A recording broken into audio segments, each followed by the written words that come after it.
Hi friends, ಎಲ್ರಿಗೂ ನಮಸ್ಕಾರ. Welcome back to my channel Sridevi simple life.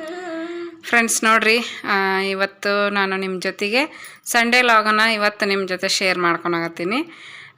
ಬೆಳಿಗ್ಗೆ ಹಿಂದಿನ ದಿವಸ ನಾವು ಶನಿವಾರ ದಿವಸ ಲಾಲ್ಬಾಗಿಗೆ ಹೋಗಿದ್ವಲ್ಲ, ಅದ್ರದ್ದು ಇನ್ನೂ ಒಂದು 2 ವಿಡಿಯೋ ಅದಾವು. ಅವನು ಅಪ್ಲೋಡ್ ಮಾಡ್ತೀನಿ. ಅದ್ರ ಜೊತೆಗೆ ಡೈಲಿ ಲಾಗ್ನು ಕೂಡ ನಿಮ್ಮ ಜೊತೆ ಶೇರ್ ಮಾಡ್ಕೊತೀನಿ. ಬರ್ರಿ, ಇವತ್ತಿನ ವಿಡಿಯೋ ನಿಮ್ಗೇನಾದರೂ ಇಷ್ಟ ಆದ್ರೆ ಪ್ಲೀಸ್ ಒಂದು ಲೈಕ್ ಮಾಡೋದನ್ನು ಮರಿಬೇಡ್ರಿ. ಹೊಸದಾಗಿ ನೋಡೋರು ಸಬ್ಸ್ಕ್ರೈಬ್ ಮಾಡ್ಕೊಂಡು ನೋಡಿರಿ. ಇನ್ನೇನು ನಿಮಗೇನಾದರೂ ಅನಿಸಿದ್ರೆ ಕಮೆಂಟ್ ಬಾಕ್ಸಲ್ಲಿ ತಿಳಿಸಿ ಫ್ರೆಂಡ್ಸ್. ಅವತ್ತು ಸಂಡೇ ಬೆಳಿಗ್ಗೆ ನೋಡಿರಿ, ನಾನು ತೋಸಿ ಚುಮ್ಮರಿ ಮಾಡತ್ತಿದ್ದೆ.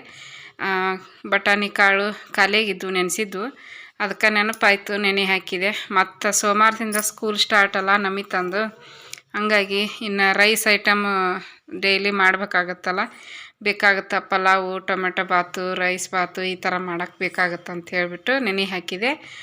ಗೊಜ್ಜು ಮಾಡಿಟ್ಟಿದ್ದೆ. ಆಮೇಲೆ ಚುಮ್ಮರಿನೂ ಕೂಡ ತೋಸಾಗತ್ತಿದ್ದೆ. ನಮ್ಮ ನಮಿತಂದು ಹಾಲಿಡೇ ಹೋಮ್ವರ್ಕ್ ಇತ್ತು, ಅದನ್ನು ಬರಿತಾ ಇದ್ಲು ಬೇಗ ಎದ್ದು. ಪಾಪ ಜಾಸ್ತಿ ಹೋಮ್ವರ್ಕ್ ಕೊಟ್ಬಿಟ್ರ ಫ್ರೆಂಡ್ಸು. ಹಬ್ಬದಾಗ ಮಕ್ಕಳು ಎಂಜಾಯ್ ಮಾಡ್ಕೊತ ಕುಂತ್ಬಿಟ್ಟವು. ಈಗ ಮಕ್ಕಳು ಸ್ಕೂಲ್ ಸ್ಟಾರ್ಟ್ ಆಗುತ್ತೆ ಅನ್ನೋ ಟೈಮಲ್ಲಿ ಹೋಮ್ವರ್ಕ್ ಹೆವಿ ಆಗಿಬಿಡುತ್ತೆ ನೋಡ್ರಿ. ಅವತ್ತು ಸೀಗೆ ಹುಣ್ಣಿವಿತ್ತು ಫ್ರೆಂಡ್ಸು. ಅವತ್ತೂ ಕೂಡ ಎಲ್ಲನೂ ಬಾಗಿಲ ತೊಳೆದು ರಂಗೋಲಿ ಹಾಕಿ ಚೆನ್ನಾಗಿ ಕ್ಲೀನ್ ಮಾಡಿ ಹೊಸಲಿ ಬಾಗಿಲು ಕೂಡ ಚೆನ್ನಾಗಿ ಕಾಣಿಸ್ತಾ ಇತ್ತು. ಸೀಗೆ ಹುಣ್ಣಿಮೆ ಅಂದರೆ ನಮ್ಮ ಹಳ್ಳಿ ಕಡೆ ತುಂಬಾ ಒಂಥರ ಹಬ್ಬ ಫ್ರೆಂಡ್ಸ್. ಅಂದರೆ ಹೊಲ ಇದ್ದವ್ರಿಗಂತೂ ಕೆಲಸನೂ ಅಷ್ಟೇ ಇರುತ್ತೆ, ಅಷ್ಟೇ ಎಂಜಾಯ್ನೇ ಇರುತ್ತೆ ಫ್ರೆಂಡ್ಸ್. ಬಟ್ ನಮಗೆಲ್ಲ ಹೊಲ ಇರಲಿಲ್ಲಲ್ಲ. ಹೊಲ ಇದ್ದವರು ನಮ್ಮ ಫ್ರೆಂಡ್ಸು, ಆಮೇಲೆ ನಮ್ಮ ಅಕ್ಕಪಕ್ಕದ ಮನೆಯವರು ಕರ್ಕೊಂಡು ಹೋಗ್ತಿದ್ರು. ಒಂದು ವರ್ಷನೂ ಕೂಡ ಒಟ್ಟು ತಪ್ತಿದ್ದಿಲ್ಲ. ಯಾರಾದರೂ ಒಬ್ಬರು ಕರ್ಕೊಂಡು ಅವ್ರು ಹೊಲಕ್ಕೆ ಕರ್ಕೊಂಡು ಹೋಗ್ತಿದ್ರು ಚರಗ ಚೆಲ್ಲಕ್ಕೆ. ಸೀಗೆ ಹುಣ್ಣಿಮೆ ಅಂದ್ರೆ ಚರಗ ಚೆಲ್ಲೋದು. ಯಾಕಂದ್ರೆ ಹೊಲದಲ್ಲಿ ಬೆಳೆ ಬಂದಿರ್ತೈತಿ, ಆ ಬೆಳೆಗೆ ಪೂಜೆ ಮಾಡ್ತಾರೆ. ನಾನಾ ಥರದ ಅಡುಗೆನ ಮಾಡ್ತಾರೆ ಫ್ರೆಂಡ್ಸ್ ನಮ್ಮ ಹಳ್ಳಿ ಸೈಡು.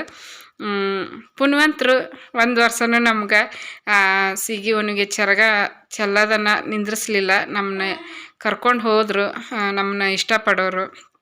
ಅವರಿಗೆಲ್ಲರೂ ನಾನು ಥ್ಯಾಂಕ್ಸ್ ಹೇಳ್ತೀನಿ. ಯಾಕಂದರೆ ಇವಾಗ ಸಿಟಿ ಒಳಗೆ ಇದ್ಕೊಂಡು ಯಾವ ಸೀಗೆ ಹುಣ್ಣಿಮೆನೂ ಇಲ್ಲ, ಯಾವ ಗೌರಿ ಹುಣ್ಣಿಮೆನೂ ಇಲ್ಲ, ಯಾವ ಎಳ್ಳು ಅಮಾವಾಸ್ಯೆನೂ ಇಲ್ಲ ಫ್ರೆಂಡ್ಸು. ಬರೋಬ್ಬರಿ ಒಂದು 15 ವರ್ಷ ಆಯಿತು. ಅದು 15 ವರ್ಷದ ಮೇಲೇ ಆಯ್ತು ಅನಿಸುತ್ತೆ ಮದುವೆ ಆಗಿ ಆದಾಗಿನ ಸುಟ್ಟು ಒಂದು ಸೀಗೆ ಹುಣ್ಣಿಮೆ ಇಲ್ಲ, ಒಂದು ಚರಗ ಚೆಲ್ಲೋದಿಲ್ಲ, ಏನಿಲ್ಲ. ಇಲ್ಲೇ ಬೆಂಗಳೂರಾಗ ಒಂದು ದೊಡ್ಡ ಹಬ್ಬ ಬರ್ತಾವೆ, ಆವಾಗ ಮನ್ಯಾಗ ಮಾಡೋದು ತಿನ್ನೋದು, ಆದ್ರೆ ದೇವಸ್ಥಾನಕ್ಕೆ ಹೋಗೋದು, ಇಲ್ಲಾಂದ್ರೆ ಇಲ್ಲ. ಇಷ್ಟು ನಡೆದೈತಿ. ಹಳ್ಳಿಯೊಳಗಂತೂ ತುಂಬ ಚೆನ್ನಾಗಿರ್ತಾ. ನಮಗೆ ಯಾರ್ಯಾರು ಅವ್ರ ಹೊಲಕ್ಕೆ ಕರ್ಕೊಂಡೋಗಿ ಚರಗ ಚೆಲ್ಲಕ್ಕೆ ಕರ್ಕೊಂಡೋಗಿ ತಿನ್ನಿಸಿ ಉಣಿಸಿ ನಮ್ಮನ್ನೆಲ್ಲ ಖುಷಿ ಪಡಿಸಿದ್ರಲ್ಲ, ಅವ್ರಿಗೆಲ್ಲರಿಗೂ ಈ ವಿಡಿಯೋ ಮೂಲಕ ಥ್ಯಾಂಕ್ಸ್ ಹೇಳ್ತೀನಿ ಫ್ರೆಂಡ್ಸ್. ಆಮೇಲೆ ನೋಡಿರಿ, ಗೊಜ್ಜು ಮಾಡಿಟ್ಟಿದ್ದು ನಾನು ತೋಸಿ ಚುಮ್ಮರಿ. ನಮ್ಮ ಉತ್ತರ ಕರ್ನಾಟಕ ಸ್ಪೆಷಲ್ ಇದು.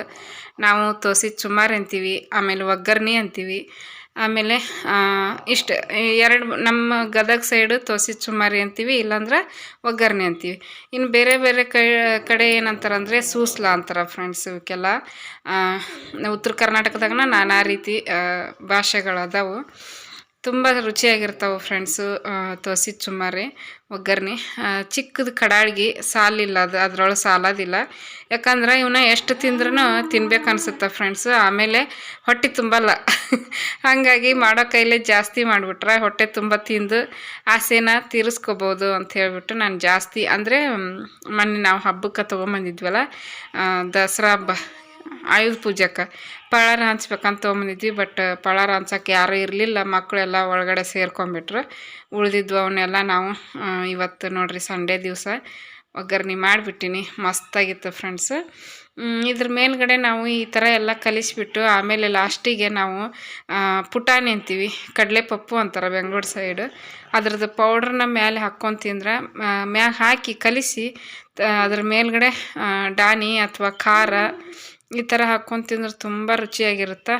ನಮ್ಮ ಉತ್ತರ ಕರ್ನಾಟಕದ ರೆಸಿಪಿ ತುಂಬ ಚೆನ್ನಾಗಿದೆ ಫ್ರೆಂಡ್ಸ್. ನೀವು ಬೇಕಂದ್ರೆ ರೆಸಿಪಿನ ಆಲ್ರೆಡಿ ನಾನು ಶೇರ್ ಮಾಡ್ಕೊಂಡಿನಿ ಹಳೆ ವಿಡಿಯೋದೊಳಗೆ, ಹಂಗಾಗಿ ಶೇರ್ ಮಾಡಲಿಲ್ಲ ಇವತ್ತು. ನೋಡೋಣ ಮುಂದೆ ಯಾವಾಗಾದ್ರೂ ಮಾಡಿದರೆ ನಿಮ್ಮ ಜೊತೆ ಶೇರ್ ಮಾಡ್ಕೊತೀನಿ. ಒಳಮಳ ಅದನ್ನೇ ಏನು ತೋರ್ಸೋದು ಅನಿಸುತ್ತೆ ಹಂಗಾಗಿ ಬಿಟ್ಬಿಡ್ತೀನಿ. ಬಟ್ ಕೆಲವೊಬ್ಬರು ಮಾಡಿದ್ದಾನೆ ಒಳಮಳ ತೋರಿಸ್ತಿರ್ತಾರೆ, ಆದ್ರೂ ಅವರಿಗೆಲ್ಲ ಚೆನ್ನಾಗೇ ವ್ಯೂಸ್ ಬರ್ತಾವೆ.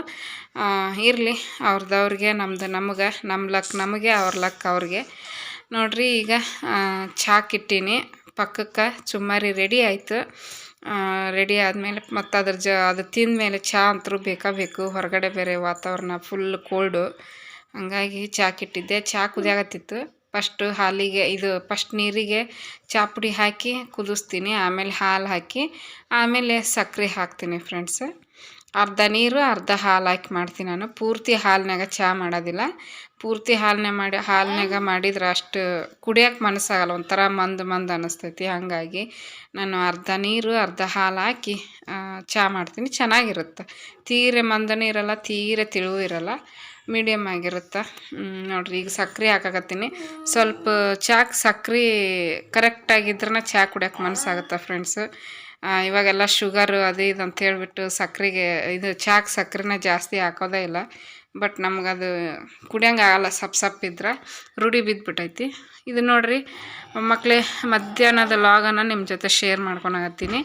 ಸಂಡೇ ಸೀಗಿನೂ ಇತ್ತಲ್ಲ, ಸ್ನಾನ ಗೀನ ಮಾಡಿ ಪೂಜೆ ಮಾಡಿ ಬಿಸಿ ಅನ್ನ ಮಾಡಿದ್ದೆ. ಸಾಂಬಾರು ಏನು ಮಾಡಲಿಲ್ಲ ಅವತ್ತು, ಯಾಕಂದ್ರೆ ಹೊರಗಡೆ ಹೋಗ್ಬೇಕಂತ ಪ್ಲ್ಯಾನ್ ಇತ್ತು. ಹಾಗಾಗಿ ಬರೀ ರೈಸ್ ಮಾಡ್ತೀನಿ. ಮೊಸರಿತ್ತು, ಶೇಂಗಾ ಚಟ್ನಿ ಪುಡಿ ಇತ್ತಲ್ಲ, ಮಕ್ಕಳಿಗೆ ಅನ್ನ ಹಾಕಿ ತಿನ್ಸಾಕತ್ತಿದ್ದೆ. ನಮಿತಾನು ಕೂಡ ತಿಂದ್ಲಕ್ಕಿ. ಆಕೆ ತಿಂದಿಂದಾಗ ನಾನು ಎಲ್ಲ ಮುಗಿಸಿ ನವ್ಯ ತಿನ್ಸಾಕತ್ತಿದ್ದೆ. ಇನ್ನೇನು ತಿಂದು ದೇವಸ್ಥಾನಕ್ಕೆ ಹೋಗಬೇಕು. ನಮ್ಮ RR ನಗರದೊಳಗೆ ಇನ್ನೂ ಚೆನ್ನಾಗಿರೋ ದೇವಸ್ಥಾನ ಅದಾವೆ, ಅವನ್ನೆಲ್ಲ ನಿಮ್ಮ ಜೊತೆ ಶೇರ್ ಮಾಡ್ಕೋಬೇಕು ಅಂತ ಪ್ಲ್ಯಾನ್ ಮಾಡ್ಕೊಂಡಿದ್ವಿ. ಶನಿವಾರ ಲಾಲ್ಬಾಗ್ ಹೋಗಿದ್ವಿ. ಸಂಡೇ ಒಂದು 3 ದೇವಸ್ಥಾನ ಚೆನ್ನಾಗದಾವೆ, ಇಲ್ಲೇ ಹೋಗಬೇಕು ಅಂತ ಪ್ಲ್ಯಾನ್ ಮಾಡಿದ್ವಿ. ಬಟ್ ನಾವು ಬೆಳಿಗ್ಗೆನ ಹೋಗಿ ಬಂದುಬಿಟ್ಟಿದ್ರೆ ಹೋಗಿತ್ತು ಫ್ರೆಂಡ್ಸು. ಸಾಯಂಕಾಲ ಹೋದ್ರಾಯ್ತು ಅಂತ ಪ್ಲ್ಯಾನ್ ಮಾಡ್ಕೊಂಡು ಕೂತ್ಕೊಂಡ್ವಿ. ಬಟ್ ಏನಾಯ್ತು ಅಂದ್ರೆ ಮಳೆ ಸ್ಟಾರ್ಟ್ ಆಗಿಬಿಡ್ತು. ಮಳೆ ಬಂತು, ಎಲ್ಲಿಗೆ ಹೋಗೋಕ್ಕಾಗಲಿಲ್ಲ. ನೋಡಿರಿ ಅದನ್ನ ಈಗ ನಿಮ್ಮ ಜೊತೆ ಶೇರ್ ಮಾಡ್ಕೊಳಕತ್ತೀನಿ. ಮಳೆ ಬರಾಕತ್ತೈತಿಲ್ಲ, ಅದನ್ನ ತೋರ್ಸಾಕತ್ತೀನಿ ನೋಡಿರಿ.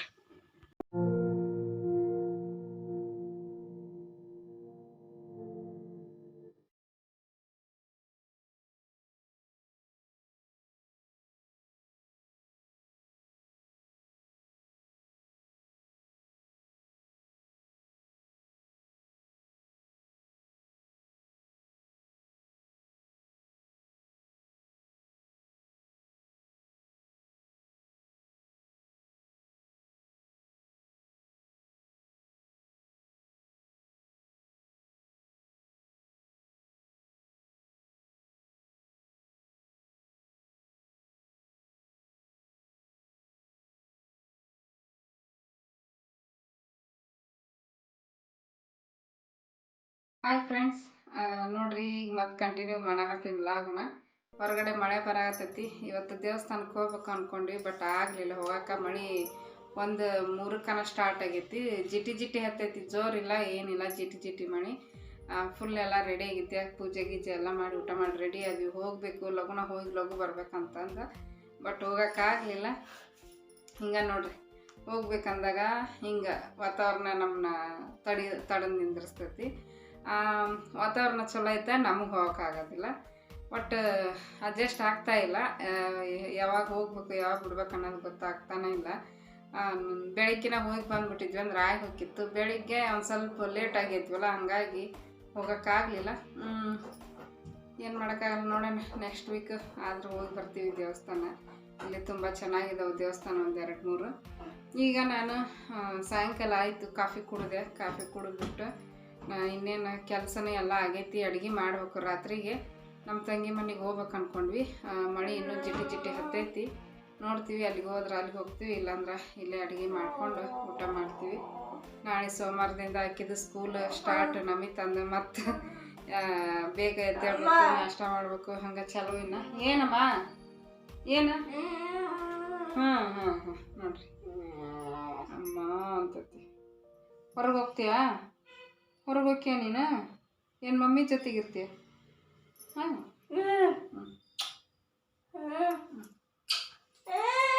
ಹೋಗು. ನೋಡ್ರಿ ಉಪ್ಪಿ ಕೊಟ್ರೆ ಆತ. ಆಕಿನ ಹೊರಗೆ ಕಳಿಸ್ಬಿಡ್ತೀನಿ ಫಸ್ಟ್. ನೋಡ್ರಿ ನಮ್ಮವೇ ಅಳಾಗತ್ತಿದ್ಲು, ಹೊರಗಡೆ ಬಿಟ್ಟು ಬಂದು ಹಾಲ್ನಾಗ ಟಿ ವಿ ನೋಡಕತ್ತಾರ. ರಾಜ್ಕುಮಾರ್ ಪಿಕ್ಚರ್ ಹತ್ತೈತಿ, ಪುನೀತ್ ರಾಜ್ಕುಮಾರ್ ಅವ್ರದ್ದು. ಫ್ರೆಂಡ್ಸ್, ನಾನು ಇವಾಗ ನಿಮ್ಮ ಜೊತೆಗೆ ಇದು ದಸರಾ ಹಬ್ಬಕ್ಕೆ ಕ್ಲೀನ್ ಮಾಡಿದ್ವಲ್ಲ, ಅವಾಗ ನಾ ಹೇಳಿದ್ದೆ ನಾನು ಒಂದೆರಡು ವಸ್ತುಗಳನ್ನು ತೊಗೊಂಡಿನಿ ಮನೆಗೆ, ಅವ್ನು ನಿಮ್ಮ ಜೊತೆ ಶೇರ್ ಮಾಡ್ಕೊತೀನಿ ಅಂತಂದು. ಹಳೆ ಪಾತ್ರೆ, ಹಳೆವು ಪ್ಲಾಸ್ಟಿಕ್ ಸಾಮಾನು, ಆಮೇಲೆ ಹಳೆ ಪುಸ್ತಕ ಅವನ್ನೆಲ್ಲ ಹಾಕಿಬಿಟ್ಟು 2 ದೊಡ್ಡ ವಸ್ತು ತೊಗೊಂಡಿನಿ ಅಂತ ಹೇಳಿದ್ದೆ ಲಾಗಲ್ಲಿ, ಹಳೆ ಲಾಗಲ್ಲಿ. ಬಟ್ ಅವ್ನು ತೋರ್ಸೋಕ್ಕಾಗಿರಲಿಲ್ಲ. ಅದಕ್ಕೆ ಇವತ್ತು ಹೊರಗಡೆ ಹೋಗ್ಬೇಕು ಅಂದ್ಕೊಂಡ್ವಿ, ಅದು ಆಗಲಿಲ್ಲ. ಇವಾಗ ಹೆಂಗಾದ್ರೂ ಫ್ರೀ ಅದನ್ನೆಲ್ಲ ನಿಮ್ಮ ಜೊತೆ ಶೇರ್ ಮಾಡ್ಕೊಂಡ್ರಾಯ್ತು ಅಂತ ಹೇಳ್ಬಿಟ್ಟು ಈಗ ತೋರಿಸ್ತಾ ಇದ್ದೀನಿ ಫ್ರೆಂಡ್ಸ್. ನಮ್ಮದು ಒಂದು 3 ಕುಕ್ಕರ್ ಇದ್ವು, ಚಿಕ್ಕ ಚಿಕ್ಕದು. ಒಂದು 2-3 ಲೀಟ್ರದ್ದು, ಒಂದು 5 ಲೀಟ್ರದ್ದು ಇತ್ತು ಫ್ರೆಂಡ್ಸ್. ಈಗ ನಾನು ಸ್ಟೀಲ್ ಕುಕ್ಕರ್ ಉಪಯೋಗ ಮಾಡಕತ್ತೀನಲ್ಲ, ಅವು ಸುಮ್ಮನೆ ಯೂಸ್ ಆಗೋಲ್ಲ. ಒಂದೇ ಒಂದು ಇಟ್ಕೊಂಡಿನಿ, ಒಂದು 7 ಲೀಟ್ರದ್ದು ದೊಡ್ಡದು ಸಿಲ್ವರ್ದು, ಅಲ್ಯೂಮಿನಿಯಮ್, ನಾವು ಸಿಲ್ವರ್ ಅಂತೀವಿ, ಅಲ್ಯೂಮಿನಿಯಂ ಕುಕ್ಕರ್ನ ಇಟ್ಕೊಂಡಿನಿ 7 ಲೀಟ್ರದ್ದು. ಯಾಕಂದರೆ ಎಲ್ಲರೂ ಜಾಸ್ತಿ ಜನ ಇದ್ದಾಗ ಅದು ಉಪಯೋಗ ಆಗುತ್ತೆ. ಆಮೇಲೆ ಇನ್ನೊಂದು 4 ಲೀಟ್ರದ್ದು ಅಲ್ಯೂಮಿನಿಯಮ್ದು ಇಟ್ಕೊಂಡಿನಿ, ಅದನ್ನೇ ಯಾವಾಗಾದ್ರೂ ನಾನು ಆಲೂಗಡ್ಡೆ ಕುದಿಸೋಕೆ ಇಟ್ಕೊಂಡಿನಿ.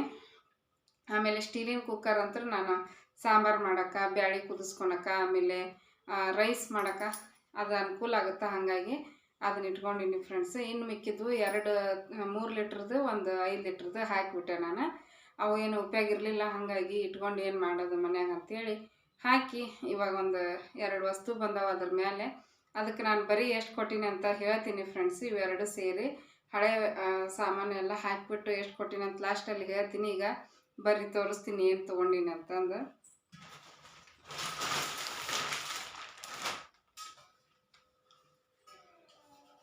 ನೋಡಿರಿ ಎಷ್ಟು ದೊಡ್ಡದು, ನೀರು ತುಂಬಿಸಿ ಇಟ್ಕೊಳಕ್ಕೆ ಬರುತ್ತೆ ಅಂತ ಹೇಳ್ಬಿಟ್ಟು ತೊಗೊಂಡಿನಿ. ನಾವೇನು ನೀರು ತುಂಬಿಸಿ ಇಟ್ಕೊಳಂಗಿಲ್ಲ ಈ ಸದ್ಯಕ್ಕೆ ಈ ಮನೆಯೊಳಗೆ. ಇರಲಿ, ಮತ್ತೆ ಎಲ್ಲರ ಮುಂದೆ ಹೋದಾಗ ಮುಂದೆ ಬರ್ತೈತಿ ಸ್ಟೀಲಿಂದ ಅಂತ ಹೇಳ್ಬಿಟ್ಟು ತೊಗೊಂಡೆ. ಸ್ಟೀಲಿನ ಈಗ ಜಾಸ್ತಿ ಯೂಸ್ ಮಾಡೋದಲ್ಲ, ಹಾಗಾಗಿ ತೊಗೊಂಡಿನಿ. ನೋಡಿರಿ, ಇದೊಂದು ಚೆನ್ನಾಗೈತಿ, ಡಿಸೈನು ಚೆನ್ನಾಗೈತಿ, ನನಗಿಷ್ಟ ಆಯಿತು. ದುಂಡನು ಬರ್ತಾವೆ, ಬಟ್ ದುಂಡನು ಎಲ್ಲರ ಮನೆಗೆ ಇರ್ತಾವೆ, ಇಂಥವು ಅಪರೂಪ ಎಲ್ಲರ ಮನೆಗೆ ಇರೋದಿಲ್ಲ. ಹಾಗಾಗಿ ಇದು ಡಿಸೈನು ಚೆನ್ನಾಗಿತ್ತು. ನೋಡಿರಿ, ಒಳಗಡೆ ಹಿಂಗೈತಿ, ತುಂಬ ದೊಡ್ಡದೈತಿ ಫ್ರೆಂಡ್ಸ್. ಎಷ್ಟು ದೊಡ್ಡದೈತಿ ನೋಡಿರಿ. ಇದು ಒಂದು ತೊಗೊಂಡೆ. ನಮ್ಮ ತಂಗಿ ಇದ್ಲವತ್ತು ನಮ್ಮ ಮನ್ಯಾಗ, ಇದನ್ನು ತೊಗೊಳಕತ್ತಿದ್ಲು, ತೊಗೊಂಡು ಕ್ಯಾರಿಯರ್ ಊಟ ತೊಗೊಂಡು ಹೋಗ್ತೀವಲ್ಲ, ಎಲ್ಲಾರ ಹೊರಗಡೆ ಹೋದಾಗ ಊಟ ಕಟ್ಕೊಂಡು ಹೋಗಿ ಬರ್ತಕ್ಕ, ನೀ ಅದು ತೊಗೊಂಡು. ನಾವು ಹೊರಗಡೆ ಹೋದಾಗ ಯಾವಾಗಾರ ಹೊರಗಡೆ ಹೋಗ್ತೀವಿ, ಅದನ್ನು ಬೆಳಿಗ್ಗೆ ಬೇಗ ಎದ್ದು ಮಾಡಿ ಕಟ್ಕೊಂಡು ಹೋಗೋಕ್ಕೂ ನಮ್ಗೆ ಟೈಮ್ ಇರೋಲ್ಲ. ಯಾಕಂದ್ರೆ ಎದ್ದು ಮಕ್ಕಳನ್ನ ರೆಡಿ ಮಾಡಿಕೊಂಡು ನಾವು ರೆಡಿಯಾಗಿ ಹೋಗೋರಿಗಿನ ಟೈಮ್ ಆಗಿಬಿಡುತ್ತೆ. ಅಡುಗೆ ಮಾಡ್ಕೊಂಡು ಏನು ಹೋಗಂಗಿಲ್ಲ ಏನಿಲ್ಲ ಅಂತ ಹೇಳ್ಬಿಟ್ಟು ಸುಮ್ಮನೆ ತೊಗೊಂಡನ ಅದು ವೇಸ್ಟ್, ಮೂಲೆಯಾಗಿ ಇಟ್ಬಿಡ್ತೀವಿ. 1 ಸಲ 2 ಸಲ ತೊಗೊಂಡು ಹೋಗ್ಬೋದು ಅಷ್ಟೇ. ಇದಾದ್ರೆ ಮುಂದೇನೂ ಬರುತ್ತೆ. ಮಾತಾಡ್ತಾ ಅದು ಕೆಂಪಂತು ಮುಂದೆ ಎದಕ್ಕಾದ್ರೆ ಯೂಸ್ ಆಗೇ ಆಗುತ್ತೆ ಫ್ರೆಂಡ್ಸ್. ಇದು ನೀರು ತುಂಬಕ್ಕೆ ನಮ್ಗೆ ಯೂಸ್ ಆಗಲಿಲ್ಲ ಅಂದರೂ ಕೂಡ ಇವಾಗ ನಾವು ಅಕ್ಕಿ ಪಕ್ಕಿನೂ ಕೂಡ ಇದ್ರೊಳಗೆ ಇದನ್ನು ಸೇವ್ ಮಾಡ್ಕೊಂಡು ಇಟ್ಕೋಬೋದು, ಹಾಕ್ಬೋದು. ಅಕ್ಕಿ ಹಾಕಿ ಇಟ್ಕೋಬೋದು ಇದ್ರೊಳಗೆ. ಇದ್ರ ಮೇಲೆ ಒಂದು ಏನಾರು ಮುಚ್ಚಿಟ್ಬಿಟ್ರೆ ಅಕ್ಕಿ ಚೆನ್ನಾಗಿರ್ತಾವೆ. ಅದಕ್ಕೂ ಆಗುತ್ತೆ, ಇಲ್ಲ ನೀರು ತುಂಬಿಸಿ ಇಟ್ಕೊಳಕ್ಕೂ ಆಗುತ್ತೆ ಅಂತ ಹೇಳ್ಬಿಟ್ಟು ತೊಗೊಂಡಿನಿ. ನೋಡಿರಿ ಹೆಂಗೈತಿ ಅಂತ ಹೇಳ್ರಿ. ಚೆನ್ನಾಗೈತಿ ನನಗಂತೂ. ಇಲ್ಲೇ ಮನೆ ಹತ್ರ ಬಂದಾಗ ತೊಗೊಂಡಿನಿ. ನಾ ಮನೆ ಹತ್ರ ಬಂದಾಗ ಜಾಸ್ತಿ ಪಾತ್ರೆಗಳನ್ನು ತೊಗೊಳೋದು ಫ್ರೆಂಡ್ಸ್. ಹಳೆವೆಲ್ಲ ಹಂಗೆ ಇಟ್ಟಿರ್ತೀನಿ ನಾ ಕೂಡಿಸಿ. ಇವಾಗ ನಮ್ಮ ಮನೆಯವ್ರು ಈ ಮನೆಗೆ ಬಂದಾಗ ಸುಟ್ಟು ಅವನೇನು ಇಟ್ಕೊತೀವಿ ಬಿಸಾಕಂತಾರೆ. ಪ್ರತಿಯೊಂದು ಟಾಯ್ಲೆಟ್ ಕ್ಲೀನರ್ದು ಇರುತ್ತಲ್ಲ ಬಾಕ್ಸ್, ಅದು ಪೌಡ್ರ್ ಬಾಕ್ಸು, ಈ ಚಿಕ್ಕ ಚಿಕ್ಕ ವಸ್ತುಗಳನ್ನು ಕೂಡ ನಾನು ಒಂದು ಚೀಲದಾಗ ಹಾಕಿ ಕೂಡಿಸಿ ಈ ಥರ ಪಾತ್ರೆ ತೊಗೊತೀನಿ. ಮೇಲ್ಗಡೆ ಒಂದು ಸ್ವಲ್ಪ ದುಡ್ಡು ಕೊಟ್ರೆ ಬಂದುಬಿಡ್ತಾವೆ. ಅದೇ ಇದನ್ನು ನಾನು ಮಾರ್ಕೆಟ್ಗೆ ಹೋಗಿ ತೊಗೋಬೇಕು ಅಂತಂದ್ರೆ 500, 600, 700 ರೂಪಾಯಿ ಹೇಳ್ತಾರೆ. ಹಾಗಾಗಿ ಇವಾಗ ಎಷ್ಟೈತೋ ರೇಟ್ ಗೊತ್ತಿಲ್ಲ, ನಾನು ಹಂಗೆ ಅಜ್ಮಾಸ್ ಹೇಳಾಕತ್ತೀನಿ. 500ರಿಂದ 700 ಒಳಗೆ ಬರ್ಬೋದು ಅನಿಸುತ್ತೆ ಫ್ರೆಂಡ್ಸು. ಇದು ಒಂದು ತೊಗೊಂಡೆ, ಮುಂದಾದರೂ ಯೂಸ್ ಆಗುತ್ತೆ. ಇವಾಗ ಯೂಸ್ ಆಗಿಲ್ಲ ಅಂದ್ರೆ ಮುಂದೆ ಯೂಸ್ ಆಗುತ್ತೆ ಅಂತ ಹೇಳ್ಬಿಟ್ಟು ತೊಗೊಂಡೆ ಇದನ್ನು. ಆಮೇಲೆ ಇನ್ನೊಂದು ತೊಗೊಂಡಿನಿ ಫ್ರೆಂಡ್ಸು. ನೋಡಿರಿ, ದೊಡ್ಡದು ಕಡಾಯಿ ಅಲ್ಯೂಮಿನಿಯಮ್ದು. ಇದನ್ನೇ ನಾವು ಜಾಸ್ತಿ ಯೂಸ್ ಮಾಡಲ್ಲ. ಎಲ್ಲರೂ ನಮ್ಮ ತಂಗಿಯರು ಯಾರಾದರೂ ಮನೆಗೆ ಬಂದಾಗ ಜಾಸ್ತಿ ಅವಲಕ್ಕಿ ಉಪ್ಪಿಟ್ಟು ಮಾಡಿದಾಗ ಕಲ್ಸಕ್ಕೆ ಗಾವಾಗುತ್ತೆ. ಈಗ ನಮ್ಮ ಮನ್ಯಾಗ ಚಿಕ್ಕದೈತಿ, ಇದಕ್ಕಿಂತ ತುಂಬ ಚಿಕ್ಕದೈತದ. ಅದ್ರೊಳಗೆ ನಮ್ಮ ಫ್ಯಾಮ್ಲಿಗೆ ಮಾತ್ರ ಮುಂಚೆ ನಾನು ಏನು ವಿಚಾರ ಮಾಡ್ತಿದ್ದೆ, 4 ಮಂದಿ ಎಲ್ಲ ನಮ್ಮ ಮನೆಗೆ ಯಾರು ಬರ್ತಾರೆ ಅಂತ ಹೇಳ್ಬಿಟ್ಟು ಬರೀ ನಮ್ಮ 4 ಮಂದಿಗೆ ಆಗೋ ಅಷ್ಟು ಮಾತ್ರ ಪಾತ್ರೆಗಳನ್ನ ತೊಗೊತಿದ್ದೆ, ಚಿಕ್ಕದು. ಇವಾಗಲೂ ನಮ್ಮ ಮನೇಲಿ ಬರೀ ಚಿಕ್ಕ ಪಾತ್ರೆಗಳಾದವು, ದೊಡ್ಡ ಪಾತ್ರೆ ಯಾವೂ ಇಲ್ಲ, ನಾನು ಯಾವ ಮಾಡೇ ಇಲ್ಲ. ಇವಾಗ ನನಗೆ ಹೊಳಿತಾ ಇದೆ, ಯಾಕಂದ್ರೆ ನಮ್ಮ ತಂಗಿಯರು ಆಗಾಗ ಬರ್ತಿರ್ತಾರೆ, ಊರಿಂದ ಯಾರಾದ್ರೂ ಬರ್ಬೋದು, ಬಂದು ಹೋಗ್ಬೋದು. ಅವ್ರು ಬಂದಾಗೆಲ್ಲ ಚಿಕ್ಕದ್ರಾಗ ಮಾಡೋದೇನಂತ ಹೇಳ್ಬಿಟ್ಟು ದೊಡ್ಡದು ತೊಗೊಂಡಿನಿ. ನೋಡಿರಿ, ಅವಲಕ್ಕಿ ಮಾಡ್ದಾಗಂತೂ ಆರಾಮ್ಸೆ ಮಾಡಿ ಕಲಿಸ್ಬೋದು. ಚಿತ್ರಾನ್ನ ಮಾಡಿದಾಗ ಕಲ್ಸೋಕೆ ಗಾವಾಗುತ್ತೆ, ಇದ್ರಾಗ ಕಲಿಸ್ಬೋದು. ನೋಡಿರಿ, ಇವತ್ತು ಬೆಳಿಗ್ಗೆ ತೋರಿಸಿದ್ನಲ್ಲ ಅದೇ ಕಡಾಳಿಗೆ, ಅದು ಚಿಕ್ಕದೈತಿ ತುಂಬ. ಈಗ ನೋಡಿರಿ, ತೋರಿಸಿದ ಸುಮಾರಿನ ಆದ್ರೆ ಕಲ್ಸೋಕ್ಕಾಗಲಿಲ್ಲ, ನಾನು ಸ್ಟೀಲಿನ ಪಾತ್ರೆ ಒಳಗೆ ಹಾಕಿ ಕಲಿಸಿಟ್ಟೆ. ಈಗ ಇದ್ರಾಗಿದ್ರೆ ಕಲ್ಸಕ್ಕೆ ಗಾವಾಕಿತ್ತು, ಹಿಡಿಸ್ತಿತ್ತಿದು. ಹಾಗಾಗಿ ಇದೊಂದು ಇರಲಿ. ನಮ್ಮ ಮನೆಯವರ ಮೊನ್ನೆ ಕೇಳಿದ್ದೆ ನಾನು, ದೊಡ್ಡದ ಒಂದು ಕಡಾಳಿಗೆ ತೊಗೋಬೇಕು, ಎಲ್ಲರೂ ಬಂದಾಗ ಸಾಲದ ಇಲ್ಲ ಇದು ಅಂದಿದ್ದೆ. ಮತ್ತು ಅವರು ತೊಗೊಂಡ್ಬಿಡು ಇದು ಅಂದಂತಂದ್ರೆ ತೊಗೊಂಡೆ ಫ್ರೆಂಡ್ಸ್. ಇದು ಒಂದು ಮತ್ತು ಇದು ಒಂದು, ಇವು 2 ತೊಗೊಂಡೆ. ನೋಡಿರಿ, ಮೇಲ್ಗಡೆ ಎಷ್ಟು ಶೈನಿಂಗ್ ಆಗಿ ಕಾಣಿಸಾಕತ್ತೈತಿ. ಸ್ಟೀಲಿಂದನ ಅನ್ನಂಗೆ ಕಾಣಿಸುತ್ತೆ, ಬಟ್ ಒಳಗಡೆ ಅಲ್ಯೂಮಿನಿಯಂ ಸಿಲ್ವರ್ದು. ಇವು 2 ತೊಗೊಂಡೆ ಫ್ರೆಂಡ್ಸ್. ಇವು 2ಕ್ಕೂ ನಾನು ಎಷ್ಟು ಕೊಟ್ಟಿನಿ ಅಂದ್ರೆ, ಹಳೆ ಪಾತ್ರೆ ಹಳೇದು ಎಲ್ಲ ಹಾಕಿಬಿಟ್ಟು 150 ಕೊಟ್ಟೆ. ನಾನು 100 ರೂಪೀಸ್ ಕೊಡ್ತೀನಿ. ಫಸ್ಟಿಗೆ ನಾನು ಏನು ಅಂದೆ ಅಂದರೆ, ಇದು ಹಳೆ ಪಾತ್ರೆಗಳನ್ನೆಲ್ಲ ತೊಗೊಂಡು ಅದಕ್ಕೆ ಸಮ ಮಾಡಿಬಿಡ್ರಿ, ಜಾಸ್ತಿ ಐತೆ ನಮ್ದು ಪಾತ್ರೆ ಎಲ್ಲ ಅಂದೆ. ಇಲ್ಲಕ್ಕ, ಅಲ್ಲಿಂದ ಇಲ್ಲಿಗೆ ನೀವು ಬರ್ರಿ ಅಂತಂದು ಹೇಳಿದ್ರಿ ಅಂತ ಅಂದು ಬಂದೀವಿ, ನಮ್ಗೆ ಅಷ್ಟಕ್ಕೆ ಕೊಡೋಕ್ಕಾಗಲ್ಲ ಅಂದರು. ಮತ್ತು 100 ರೂಪಾಯಿ ಹೇಳಿದೆ, 100 ರೂಪಾಯಿಗೂ ಆಗೋದಿಲ್ಲ ಅಂತ ಹೋಗಿದ್ರು. ಮತ್ತು ವಾಪಸ್ ಬಂದು ಇನ್ನೊಂದು 50 ರೂಪಾಯಿ ಕೊಡ್ರಿ ಅಕ್ಕ, ತೊಗೊಂಡು ಹೋಗ್ತೀವಿ ಅಂತಂದ್ರೆ. ಮತ್ತು ಇನ್ನೇನು 50 ರೂಪಾಯಿಗೆ ನಾವು ಹಿಂದೆ ಮುಂದೆ ನೋಡೋಕೆ ಹೋಗಲಿಲ್ಲ, ಕೊಟ್ವಿ. ನಾವು ಹಿಂಗೆ ಅಂತೀವಿ, ಇನ್ನೇನು 50 ರೂಪಾಯಿಗೆ ಏನು ಶಾನೆತನ ಮಾಡೋದಂತೀವಿ, ಬಟ್ ಅದಕ್ಕೂ ಒಬ್ಬೊಬ್ಬರು ಇದನ್ನು ಮಾಡ್ತಿರ್ತಾರೆ, ಏನಂತಾರೆ ಅದಕ್ಕೆ, ಹಿಂದೆ ಮುಂದೆ ನೋಡ್ತಾರೆ ಫ್ರೆಂಡ್ಸ್. ನಮ್ಮ ಭಾಷೆಯಲ್ಲಿ ಹೇಳ್ಬೇಕಂದ್ರೆ 50 ರೂಪಾಯಿ ಇನ್ನೂ ಜಾಸ್ತಿನೇ ಆಯಿತು, 100 ರೂಪಾಯಿನೂ ಜಾಸ್ತಿ ಆಯ್ತು ಅಂತಿರ್ತಾರೆ. ಹೋಗಲಿ, ಅವರು ಪಾಪ ಪೆಟ್ರೋಲು ಡೀಸೆಲ್ ಹಾಕ್ಕೊಂಡು ಗಾಡಿಯಾಗ ಅಡ್ಡಾಡ್ತಿರ್ತಾರಲ್ಲ ಅಂತ ಹೇಳ್ಬಿಟ್ಟು ನಾನು 150 ರೂಪಾಯಿ ಕೊಟ್ಟೆ. ಇವೆರಡು ಬಂದು ನೋಡಿರಿ, ಹಳೆ ಪಾತ್ರೆ ಎಲ್ಲ ಹಾಕಿ, ಎಲ್ಲ ಹಾಕಿಲ್ಲ, ಬ್ಯಾಡಾಗಿದ್ದು ಮಾತ್ರ ಹಾಕಿದ್ದೀನಿ ಅಷ್ಟೇ. ಹಾಗೆ ಇವತ್ತಿನ ನನ್ನ ವಿಡಿಯೋ ನಿಮ್ಗೆ ಇಷ್ಟ ಆಗಿದ್ರೆ ಪ್ಲೀಸ್ ಒಂದು ಲೈಕ್ ಮಾಡಿರಿ. ಅದಕ್ಕಿಂತ ಮೊದಲು ಏನು ಹೇಳೋಕ್ಕೆ ಇಷ್ಟಪಡ್ತೀನಿ ಅಂದ್ರೆ, ಯಾವುದೇ ವಸ್ತುನೂ ವೇಸ್ಟ್ ಮಾಡೋಕ್ಕೆ ಹೋಗ್ಬೇಡ್ರಿ. ಮನೇಲಿ ಎಲ್ಲ ಒಂದು ಚೀಲದೊಳಗೆ ಹಾಕಿಟ್ಟು ಮನೆ ಹತ್ರ ಈ ಥರ ಪಾತ್ರೆ ಮಾರಕ್ಕೆ ಬಂದಾಗ ಕೊಟ್ಟು ನಾವೊಂದು ಹೊಸ ವಸ್ತುನ ತೊಗೋಬೋದು. ಹಳೆ ವಸ್ತು ಹಾಕಿ ಹೊಸ ವಸ್ತು ತೊಗೋಬೋದು. ಸುಮ್ಮನೆ ಹಳೆ ವಸ್ತುನ ಇಟ್ಕೊಂಡು ಅವನ್ನ ಒಂಥರ ಮನೆ ಗಲೀಜು ಆಗ್ತಾವು. ಹಳೆ ವಸ್ತುಗಳನ್ನ ಇಟ್ಕೊಂಡಂಗೆಲ್ಲ ಮನೆ ಒಂಥರ ಗಲೀಜು ಅನ್ನಂಗೆ ಕಾಣಿಸ್ತಿರ್ತೈತಿ. ಹಾಗಾಗಿ ಅವನ್ನೆಲ್ಲ ಹಾಕಿಬಿಟ್ಟು ಹೊಸದು ತೊಗೊಂಡ್ರೆ ಮನೆ ಇನ್ನೂ ಚೆನ್ನಾಗಿ ಕಾಣಿಸುತ್ತೆ, ನೀಟಾಗಿ ಕಾಣಿಸುತ್ತೆ ಅಂತ ಹೇಳ್ತೀನಿ. ದುಡ್ಡು ಕೂಡ ಉಳಿತೈತಿ, ಯಾವುದೂ ವೇಸ್ಟ್ ಆಗೋದಿಲ್ಲ ದುಡ್ಡು ಅಂತಂದು ಈ ಥರ ಮಾಡ್ತೀನಿ ಫ್ರೆಂಡ್ಸು. ತುಂಬ ಜನ ಮಾಡ್ತಾರೆ ಈ ಥರ, ಕೆಲವೊಬ್ಬರು ಮಾಡೋದಿಲ್ಲ, ಅಂಥವ್ರಿಗೆ ಹೇಳ್ತಾ ಇದ್ದೀನಿ. ನಿಮ್ಗೇನಾದರೂ ಇವತ್ತಿನ ನನ್ನ ವಿಡಿಯೋ ಇಷ್ಟ ಆಗಿದ್ರೆ ಪ್ಲೀಸ್ ಒಂದು ಲೈಕ್ ಮಾಡೋದನ್ನು ಮರಿಬೇಡಿ. ನಿಮ್ಮ ಅನಿಸಿಕೆ ಅಭಿಪ್ರಾಯನ ಕಮೆಂಟ್ ಬಾಕ್ಸಲ್ಲಿ ತಿಳಿಸಿ. ಈ ವಿಡಿಯೋ ನಿಮಗೇನಾದರೂ ಶೇರ್ ಮಾಡಬೇಕು ಅಂತ ಅನಿಸಿದ್ರೆ ಶೇರ್ ಮಾಡಿರಿ. ಮತ್ತೆ ಸಿಗ್ತೀನಿ ಒಂದು ಹೊಸ ಲಾಗೊಂದಿಗೆ. Thanks for watching. ಎಲ್ರಿಗೂ ಧನ್ಯವಾದಗಳು ಫ್ರೆಂಡ್ಸ್. ಯಾರೆಲ್ಲ ನನ್ನ ಚಾನಲ್ಗೆ ಸಪೋರ್ಟ್ ಮಾಡ್ತಾಯಿದ್ರೆ ಎಲ್ರಿಗೂ ಒಳ್ಳೆಯದಾಗಲಿ. ಬಾಯ್, ಟೇಕ್ ಕೇರ್, ಬಾಯ್.